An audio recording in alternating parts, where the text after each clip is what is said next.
Now, y'all already know what time it is because I am back again with my K-pop Demon Hunters coverage. Now, the reason I play a bomb before that is not only for the support I've received over my K-pop Demon Hunters coverage, because it's been crazy to the point where I'm thinking to myself, did I just find the cheat code?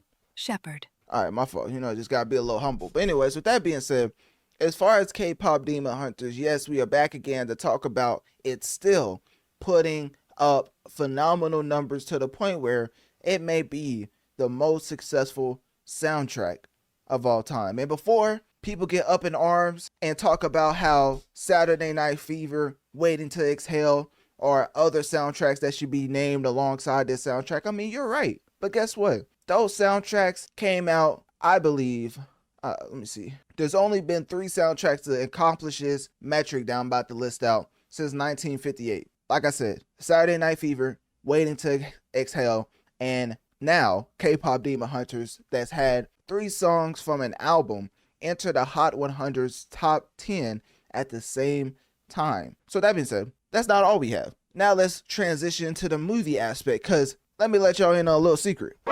I still haven't seen K-pop Demon Hunters. I know what y'all saying. But then, you know what I'm saying? I was like, damn, look at this. I still haven't seen the movie K-pop Demon Hunters because I was wanting to watch the movie in theaters, but guess what? It was only for a weekend.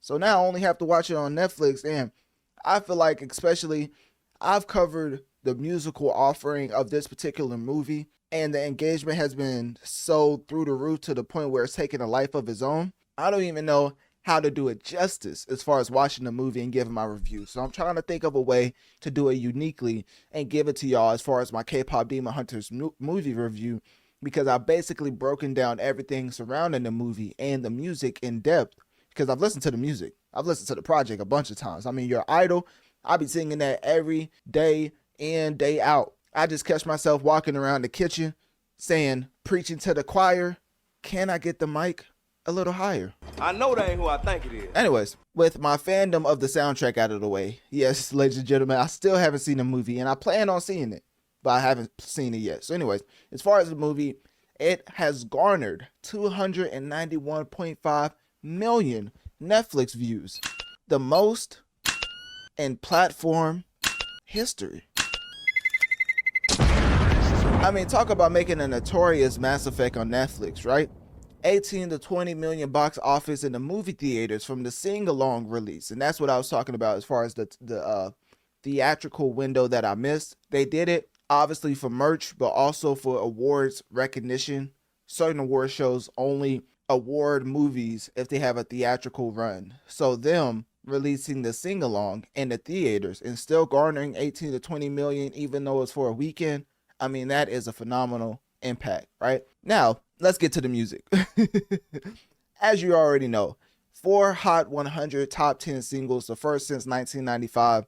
And it, of course, as far as where it's currently at in the year of 2025, September 22nd, when the K-pop Demon Hunters album, the K-pop Demon Hunters soundtrack came out June 20th of this year. It is September 22nd, 2025, ladies and gentlemen, and it is still the second most played project in the world.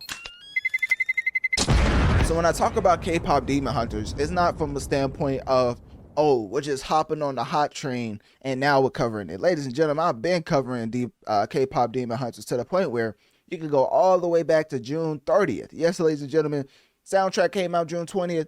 I was on it expeditiously.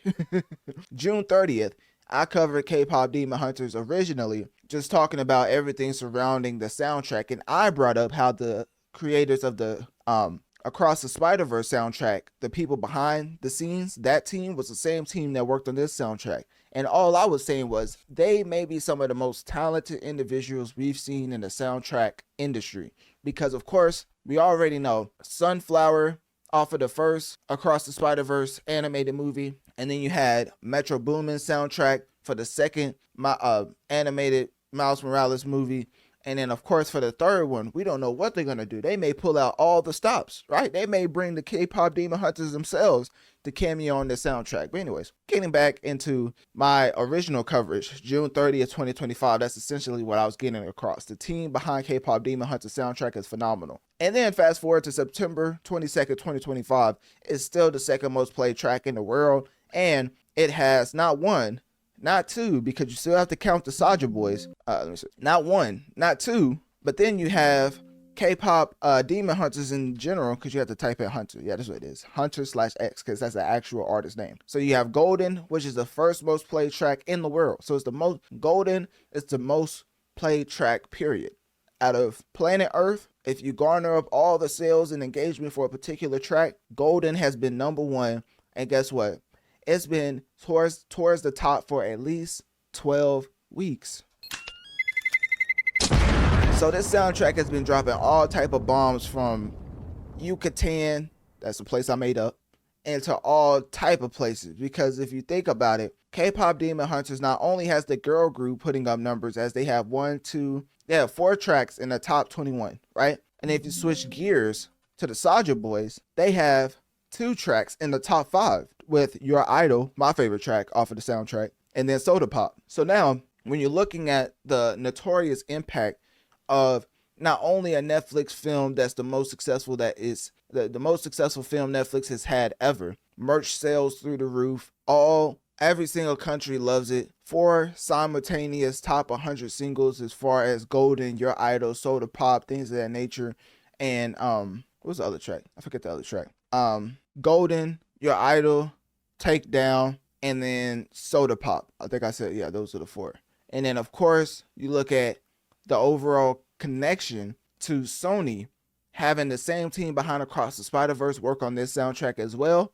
Sony may have one of the most lucrative teams behind the scenes for soundtracks in the film industry. So yeah, with that being said, safe to say, K-pop Demon Hunters, you know how Squid Game was a huge success for Netflix? Just times that by 10 when it comes to K-pop Demon Hunters. Everything about this film has been successful. It's the epitome of success. It's the most successful content in 2025 from a musical and movie perspective. And it's going to continue to garner respect from me because, of course, at the end of the day, this whole podcast is about the notorious Mass Effect. So with that being said, click my link tree in my bio. Let me know on one of my social medias. What do you think about the K-pop Demon Hunter soundtrack just going crazy on the charts and box office and Netflix charts? And with that being said, do you think that K-pop Demon Hunters is now unequivocally the most successful soundtrack of all time?